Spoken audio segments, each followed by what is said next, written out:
Bienvenue. Excusez-nous, on ne pensait pas qu'on était à Non, l'antenne. je ne pourrais jamais vivre sans toi. Allez, vas-y. Je te dis un truc comme ça. Non, non, c'est bon. Ce n'est pas une déclaration d'amour, mais un extrait d'un... non, je ne... Puisque mon coup de cœur va à la ressortie des Parapluies de Cherbourg, Palme d'Or à Cannes, film de Jacques Demy, enchanté. Un des grands mélodrames, c'est triste, c'est beau, c'est surtout beau. Ouais. C'est surtout beau, c'est comment parler de la guerre d'Algérie en chanson, comment parler de la passion amoureuse en chanson, comment parler du drame amoureux en chanson, c'est Jacques Demy, quoi. C'est les Parapluies de Cherbourg. Parapluies de Cherbourg, ouais. Coup de cœur, un film totalement improbable. Alors là, ça s'appelle My Movie Project en français, ça s'appelle Movie 43 en langue originale. Alors voilà, c'est un film qui réunit à peu près tous les grands acteurs d'Hollywood. C'est vulgaire à souhait, ça parle de pipi, de caca, de bite, de chat, de couilles, de tout ce que vous voulez. Et franchement, c'est coproduit notamment par les frères Farrelly. Et j'avoue, moi, ça m'a fait rire. Ça m'a même fait hurler de rire. Alors, je pense que je vais être un des rares. Mais si vous aimez cet humour, voilà, les Farrelly, malgré de nul et tout ça, totalement régressif, allez-y, vous allez rire.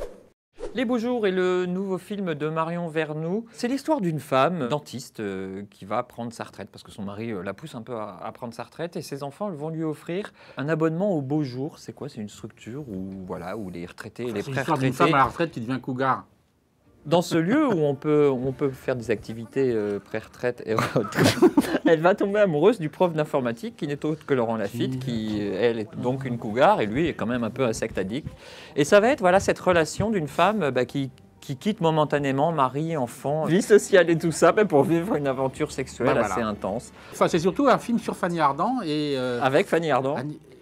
Et qui est magnifique. Et qui est mais plus que magnifique. Non, là, je pense qu'on atteint le summum de la femme actrice dans un film. Fanny Ardant dans ce film, c'est de la bombe, quoi. C'est voilà, Fanny Ardant.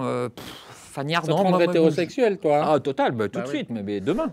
Je suis assez content de revoir Marion Vernou en forme parce qu'on ne peut pas dire que si sa série télé était plutôt bien. Télé était bien. Et tout ce qu'elle avait fait avant, Love, etc. Elle a eu un passage à vide. Franchement, oui, enfin un long passage. Alors que c'est quelqu'un qui sait filmer l'air du temps, la chronique, les personnages, la femme. La femme. Et là, c'est vrai que Fanny Ardant, c'est un rôle pour elle, c'est un rôle, et c'est une actrice décidément. La femme. De toute manière, plus sa carrière avance, plus c'est une actrice. La femme. C'est une vraie chronique, je trouve très doucereuse. Non, c'est très bien. Non, c'est vrai que c'est bien. Mais qui est envoûtée, portée. Patrick Chenet est formidable. Oui, mais Laurent Lafitte aussi est vachement bien. Laurent Lafitte qui joue le rôle de l'amant de Fanny Ardant. Et donc elle est bien, Fanny Ardant ? Fanny Ardant, elle l'est. Mais la femme. Voilà, c'est la femme, c'est l'actrice. Ouais, c'est ça, c'est la femme. Je peux mettre sur 20 ?